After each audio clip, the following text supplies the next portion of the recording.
안녕하십니까. 지난번에 다 강의를 마친 성경의 형성사 및 번역사 요약을 한 번 더 강의하도록 하겠습니다. 조금 미흡한 부분도 있고 해서 한 번 더 말씀드리겠습니다.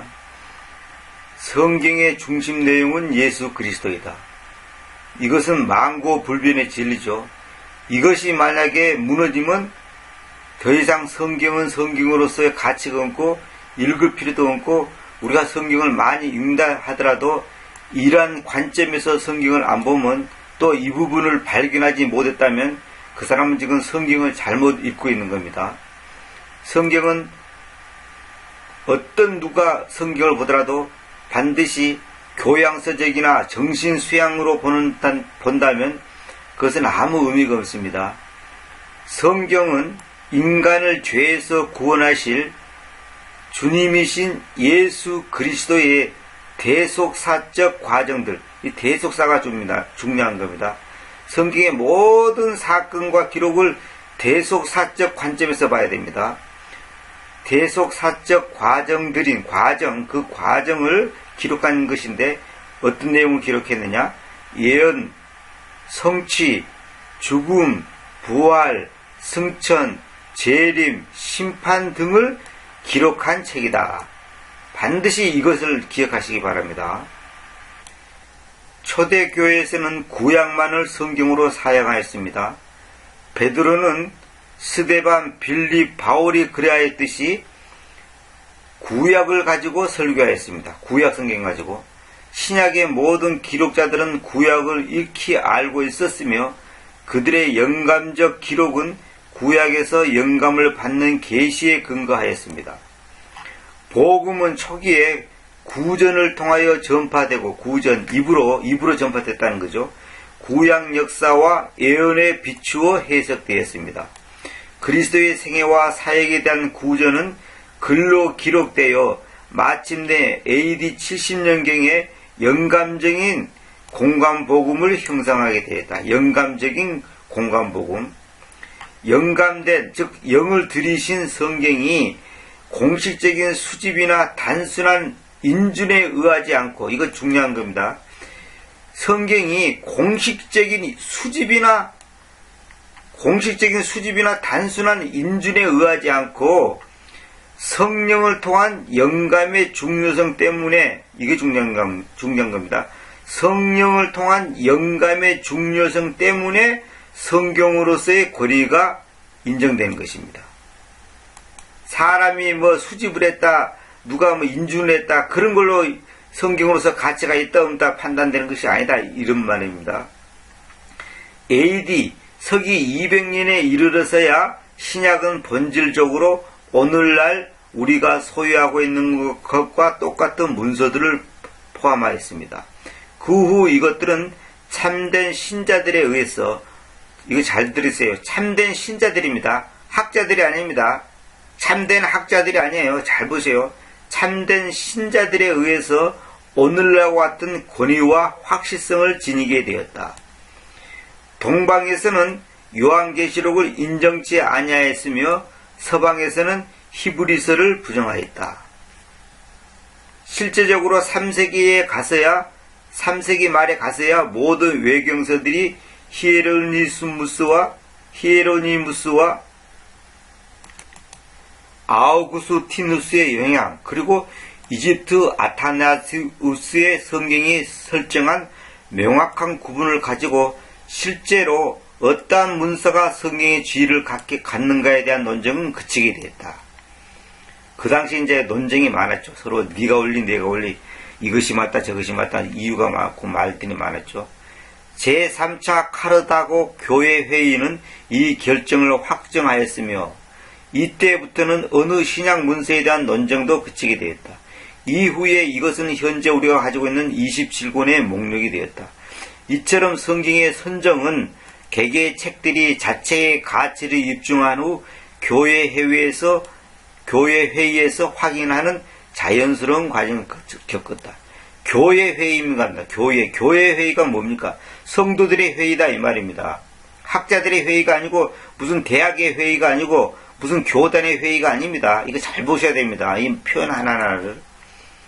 자, 동방에서는 오랫동안 논쟁이 계속되었다. 그러나 서방과 알렉산드리아 아타나시우의 경우 갑바도기아, 이 갑바도기아는 지난번에 제가 이라크라고 표현을 했는데 그 잘못 표현된 겁니다.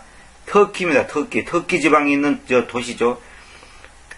터키 지방에 있는 갑바도기아 교부들의 영향은 모든 반론을 일출시켜버렸다. 이 터키가 구약시대의 그 유물과 유적지가 굉장히 많은 곳입니다. 아브라함부터 시작해서 구약 성경에 기록된 그 유적지가 가장 많은 곳이 이스라엘이나 이란이나 이라크나 요르단이나 그런 데가 아니라 터키라고 합니다. 그 다음에 페시타는 시리아 성경을 말한 거죠. 페시타의 요한 2, 3서, 베드로후서, 유다서, 요한계시록을 첨가함으로써 성경에 대한 문제는 동방 역시 해결되었다. 그리하여 신약 성경은 모든 실제적인 목적에 맞추어 서방에서는 400년경에 동방에서는 500년경에 이르러 그 결정을 보았다. 그러나 참된 신자들은 이러한 외경들에 대하여 내용상 건실하지 못하거나 저작 연대가 불확실하여 하나님의 계시를 받은 말씀으로 보기에는 부족하며 예수님을 증언하기에도 미흡하며 그리스도와 사도들의 인정을 받은 역사적 증거가 없으며 그 자체의 영감이 없음 등을 이유로 성경으로 받아들이지 않았다. 여기에 지금 외경을 말한 겁니다. 외경. 이 로마 카드로서 인정하는 외경. 여기 뭡니까? 토빗, 유딧, 에스텔, 집회서, 바룩, 다니엘 이런 외경들을 교회에서는 인정하지 않았다는 거죠. 그렇다면 왜 개신교에서는 외경을 성경으로 사용하고 있지 않는지, 그리고 성경의 기준은 무엇인가 하는 점입니다.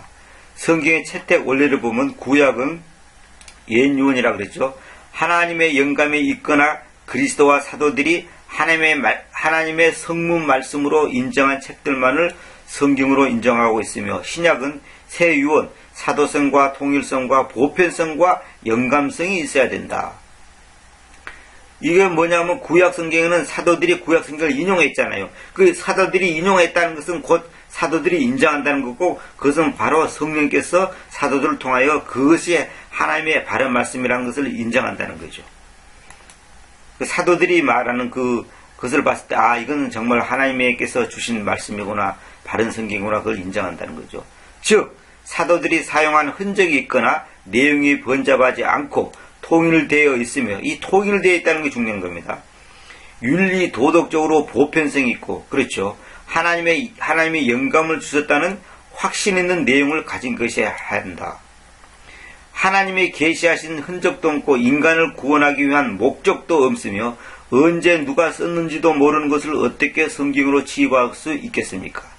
자, 둘째 표준은 그 주제나 그 주제의 취급성과 그 주제의 취급과 영적인 특징이 성경으로서 합당하는가. 셋째 표준은 로마 교회가 아닌, 카톨릭 교회가 아닌 그 말입니다. 로마 교회가 아닌 진정 거듭난 회중들에 의해서, 이거 중요한 겁니다. 거듭난 회중들입니다. 무슨 유명한 교수들, 박사들이 아니에요.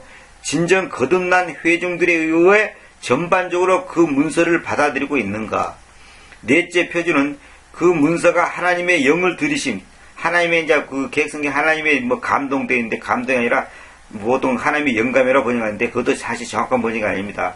하나님의 영을 들이심이라는 명백한 증거를 가지고 있는가. 그리고 성령께서 이것은 진실하다고 하나님의 사람들에게 확신을 주었는가. 하나님의 사람들에게 확신을 주었는가. 교수들에게, 박사들에게, 학자들에게가 아니라 하나님의 사람들에게 확신을 주었는가. 자, 개개의 문서가 지닌 영감적인 가치나 내적인 권위가 그 결정 요소였다. 개개의 문서가 지닌 영감적인 가치나 내적인 권위가 그 결정 요소였다. 이러한 사실은 성경 가운데 우리에게 전해 내려오는 문서의 순수함이나 확실성에서 뚜렷하게 증명되고 있습니다. 이게 굉장히 중요한 거죠.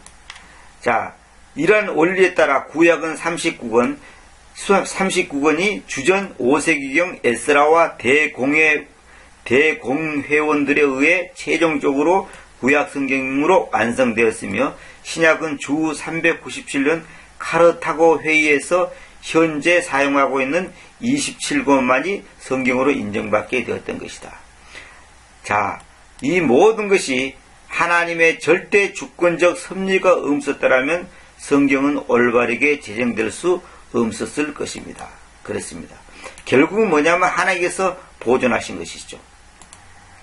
자, 하나님의 절대 주권적 섭리가 없었더라면 성경은 올바르게 제정될 수 없었을 것이고 보존될 수 없었을 겁니다. 자, 시편만 봅시다. 시편이 아니라 시가라고 읽으세요. 여러분들 앞으로. 시가 12장 6절 주님의 말씀들은 순수한 말씀들이니 흙 용광로에서 재련된 곧 7번이나 정결해진 은처럼 순수합니다. 이렇게 돼 있죠. 근데 7절에 보면 이게 중요한 겁니다. 저는 이제 다른 강의에서 이거 다 강조했던 것입니다만은 님께서 그것들을 지키실 것입니다. 그것들이 뭐냐면 여기 위에 있는 순수한 말씀들을 지키실 것이다 이 말입니다. 오 주님, 님께서 영원히 이 세대로부터 그것들을 보존하실 것입니다. 보존하신다 그랬잖아요. 그러니까 하나님께서 보존하신다는 거죠. 이 모든 성경이 우리 손에 오기까지는 하나님께서 다 보존하신다는 거죠. 하나님께서 당신의 말씀을 보존시키지 못한다면 그것이 무슨 하나님입니까? 그분이 어떻게 절대적인 하나님이 될 수 있습니까? 당신의 말씀도 지키지 못하는데. 하나님 자신이 말씀이고 말씀이 하나님이신데 하나님 자신이 하나님의 말씀도 보존시키지 못한다면 그분이 어떻게 전능하신 하나님이 될 수 있습니까? 근데 여기서 보면 중요한 것은 뭐냐면 keep them, 그것들을 지킨다 그랬는데 이것은 뭐냐면 그 말씀들을 지킨다 그랬는데 이 가짜 성경에는 뭐냐면 70인역 성경에서 이건 이제 왜곡시켜 버렸는데 them from을 갖다가 them from을 갖다가 여기 제가 잘못했네요. 말 잘못했네요.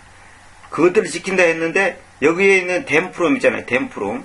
이 them from을 us from으로 계약하여 us. 그러니까 them 대신 us, 우리 사람을 가리킨다고 해놓은 거예요. 근데 여기서 them은 뭐냐면 여기 앞에 them도 keep them도 마찬가지고 여기 them from 할 때 이 them도 마찬가지고 이것은 말씀을 말하는 겁니다. 말씀들. 이 말씀들을 말하는 겁니다. 이 말씀들을 말하는 겁니다. 그러니까 다시 읽을게요. 님께서 그것들을 지키실 것입니다. 그 말씀들을 지키실 것입니다. 오 주님, 님께서 영원히 이 세대로부터 그것들을, 즉 그 말씀들을 보존하실 것입니다. 순수한 말씀들을 보존하신다는 거죠. 이것을 갖다가 us라고 번역하고 우리를 지킨다 이렇게 번역해 보는 거예요. 이렇게 고쳐보는 거예요. 이게 마귀 장난입니다. 하나님께서는 영원히 말씀을 보존하십니다. 근데 이 킹제임 성경만이 이것을 정확하게 기록해놨단 말입니다. AV 오서라이드 버전, 이 킹제임 성경만 이 부분의 히브리를 정확하게 번역하였어. 여기에 대한 참고 구절을 제가 다 적어놨죠. 참고 구절을 찾아보시기 바랍니다. 그래서 하나님께서 오늘 우리에게 이 성경이 오기까지는 놀라운 섭리와 수많은 성도들의 목숨과 눈물과 정말 피와 땀이 다 어우러져서 오늘날 여기까지 오게 된 것입니다. 오늘 킹제임 성경을 지금 우리 손에 오게 하는 것도 또 이것을 성경을 지난 21년 동안 번역하게 한 것도 하나님께서 수많은 성도들의 기도와 협력과 도움과 정말로 수고를 통해서 이렇게 왔습니다. 그러나 이제 제가 이 성경을 번역했습니다만은 앞으로 더 다듬어서 하나님의 말씀이 정말로 순수하게, 여기 보세요. 순수한 말씀들인데 이 말씀이 왜곡되고 변질되고 그릇되게 고쳐지면 안 됩니다. 사람이 듣기에 우리 수준에서 우리의 언어적인 어떤 감각이나 어떤 습관적인 어떤 스타일에서 사람들한테 어필이 잘 되면 순수한 말씀이고 번역이 잘 된 성경이 아닙니다. 우리 기준에 따라 두면 안 됩니다. 한국 사람 기준에 두면 안 됩니다. 첫째, 영어 성경이기 때문에 영어적인 스타일, 영어적인 관점, 영어적인 시각, 또 영어적인 뉘앙스, 그것을 정확하게 살려야 되는 겁니다. 자꾸 그것을 우리식으로 고치려고 그러면 안 됩니다. 절대 그러면 안 됩니다. 제가 킹제임스를 번역해 보니까 제가 뭐 깊은 지식은 없습니다만은 킹제임스 역자들이 이 히브리어나 헬라어 성경을 영어적으로 고치는 게 아니라 히브리적으로 헬라어적으로 번역을 해놨어요. 헬라어 스타일, 히브리 스타일로 번역을 했단 말입니다. 왜? 그래야지 그 말씀이 온전히 보존되고 뭡니까? 변기가 안 되는 거였죠. 그 여러분들 아시다시피 이제 그 성경 역사를 보면 제임스 왕을 통해서 성경을 킹제임스 성경을 번역하게 했잖아요. 지난번에도 제가 말씀드렸죠. 로마서 3장에 있듯이 하나님께서는 유대인들에게 성경을 맡겼단 말이죠. 하나님의 말씀을. 하나님의 말씀은 유대인들에게 맡겼다는 말입니다. 그래서 유대인들 외에는 그 어떤 누구도 사본하게 돼서 논할 자격이 없습니다. 유대인들 외에는. 다시 말하면 로마 카톨릭이라든지 뭐 미국 사람이든지 영국 사람이든지 이런 사람들은 사본에 대해서는 논할 가치가 없습니다. 유대인들에게 맡겼단 말입니다. 그래서 제임스 왕이 여러분 영어로는 제임스지만은 원래 제임스란 것이 뭐냐면 그 우리 저 성경 보면 야고보 나오지 않습니까? 야고보를 갖다가 이제 그 헬라어로는 야코보 씁니다만은 그 야고보 이 제임스가 그 히브리 말하면 이름입니다. 히브리. 이렇게 야고보를 갖다가 이제 영어로 옮길 때 제임스라고 옮긴 겁니다. 야고보. 그러니까 결국 뭐냐면 제임스라는 말의 표현이 뭐냐면 유대식 이름인데 그것이 영어식으로 이제 표현이 된 것뿐이죠. 결국 뭐냐면 제임스 왕의 이름이 유대식 이름이다 이 말입니다. 유대인의 이름. 유대인 누구냐? 야고보죠. 야고보가 유대인 아닙니까? 그러니까 야고보, 다시 말하면 유대인의 이름을 가진 제임스 왕만이 성경을 보존시키는데 하나님께서 쓰셨다는 거죠. 결국은 이거는 억지로 끼 맞추는 거 아니라 우연이 아니라 정말로 사실이 그렇습니다. 이거는 하나님의 놀라운 섭리인 것입니다. 이거 비밀이에요. 여기에 대해서 나중에 한번 자세히 한번 이제 그 정말로 유대인들에게만 하나님께서 말씀을 맡겼는가? 왜 영국이라고 하는 나라에다가 성경을 맡겼는가? 영국이 지금 모든 무게, 길이, 시간, 또 뭡니까? 또 뭡니까? 그 뭐 위도, 경도 이 모든 것의 기준이잖아요. 영국의 천문대 그 그린치 천문대인가요? 거기가 모든 것이 기준이 되지 않습니까? 그래서 이 금이 진짜 1kg가 되나 안 되나를 정확히 아는 방법은 뭐냐? 영국에 가서 달아봐야 돼. 영국에 가서. 또 이 시간이 정확한 시간이 아닌가라는 것을 영국을 기준으로 해서 모든 것이 나온단 말이에요. 그러니까 영국을 기준으로 해서 모든 것이 지금 하듯이 영국에서 나온 성경, 그 다음에 영국 왕 중에서도 제임스라는 이름을 가진 왕, 다시 말하면 야고보, 유대인의 이름을 가진 왕을 통해서만이 이 성경을 보존시키고 우리에게 전달됐다는 거죠. 이거 결코 우연이 아닙니다. 뭐 억지로 뭐 그럴듯하게 끼 맞추는 게 아닙니다. 이건 정말로 근거가 있는 얘기고 확실한 것입니다. 오늘날도 마찬가지입니다. 오늘날도 하나님께서는 성경을 한글로 번역하든지 일본어로 번역하든지 뭐 독일어로 번역하든지 간에 하나님께서 택한 사람이 있어요. 하나님께서 택한 사람이. 그것은 있고 이제 우리는 사본을 논하는 게 아니고 이제 제3의 언어를 갖고 논하는 거기 때문에 한글이든 일본어든 뭐 중국어든 어디 성경이든 하나님께서 택한 어떤 사람이 있단 말입니다. 그 사람을 통해서 하나님께서 역사를 하시는 겁니다. 근데 그 사람이 누군지 그건 아무도 모르죠.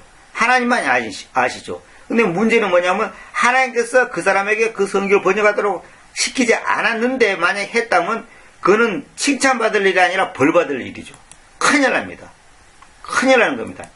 그래서 이 번역뿐만 아니라 다른 것도 마찬가지입니다만은 하나님께서 시키지 않았는데 하는 것은 지 욕심이고 지 생각이고 지 야망이란 말입니다. 목회도 마찬가지예요. 목회도 하나님께서 시키지 않는데 목사한다, 뭐 장로한다, 그것도 다 웃기는 얘기인 겁니다.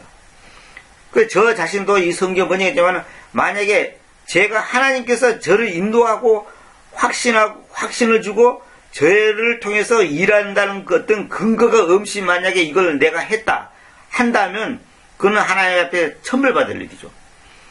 그러면 제가 하나님이 인정하는 사람이냐 아니냐, 그는 하나님만이 첫째 아시고 제 양심이 아는 거죠. 근데 제 양심도 사실 다 믿을 수 없어요. 왜냐하면 제 양심이 부패된 양심이기 때문에 다 믿을 수는 없어요. 하나님만이 아실 겁니다. 그러니까 저는 어떤 면으로는 하나님 앞에서 큰 모험을 하고 있는 거죠. 만약 하나님께서 시키지 않았는데 내가 했다면 그것은 아무것도 아니죠. 그건 아무 가치가 없는 겁니다. 절대로 하나님이 인정해 주지 않습니다. 이 영어야 뭐 기본적으로 중학생만 돼도 뭐 기본적인 거 다 번역할 수 있죠. 근데 이 단순한 번역이 문제 아니라 정말로 그 사람을 통해서 하나님께서 성경을 한글로 번역하기를 원하셨는가, 보존시키기를 원하셨는가, 그겁니다. 열쇠는 거기입니다. 그러니까 하나님의 뜻이냐 아니냐, 하나님의 주권에 부합되냐 않느냐, 하나님의 주권적 섭리에 합당한 사람이었냐 아니었냐, 그건 하나님만 아시죠. 그건 여러분과 제가 함부로 판단할 문제는 아닙니다. 그러나 열매를 보고 나무를 안다고 결국은 열매가 증명할 것입니다. 그 번역이 올바른 번역인지, 정말로 순수한 번역인지, 여기 있는 것처럼 사도들이 사용한 흔적이 있거나 내용이 번잡하지 않고 통일되어 있으며 윤리 도덕적으로 보편성이 있고 하나님의 영감을 주셨다는 확신 있는 내용을 가진 것이어야 한다. 하나님께서 정말 이건 하나님께서 보존시키고 번역시키는 것이 분명하구나, 이것이 성도들을 통해서, 교회를 통해서, 많은 믿음의 자녀들을 통해서 입증되고 검토돼야 되고 검증돼야 됩니다. 교수, 박사, 학자, 무슨 신학자, 그런 사람들이 검증하는 게 아닙니다. 절대 그런 게 아닙니다. 절대 그런, 많은 사람들이 학자가 번역했다, 박사가 번역했다, 히브리, 이스라엘에서 공부한 사람이 번역했다, 그러면 사람들이 와 하고 달려듭니다. 절대 그런 게 아닙니다. 그런 게 아닙니다. 꼭 믿으시기 바랍니다. 자, 여러 시간 감사하고, 여러분들이 성경의 그 과정을 대충 아시고, 이렇게 주님께서 오늘 우리에게 주신 그 보존된 성경, 킹제임스 성경을 알게 해주신 주님을 찬양하고 감사드립시다. 감사합니다.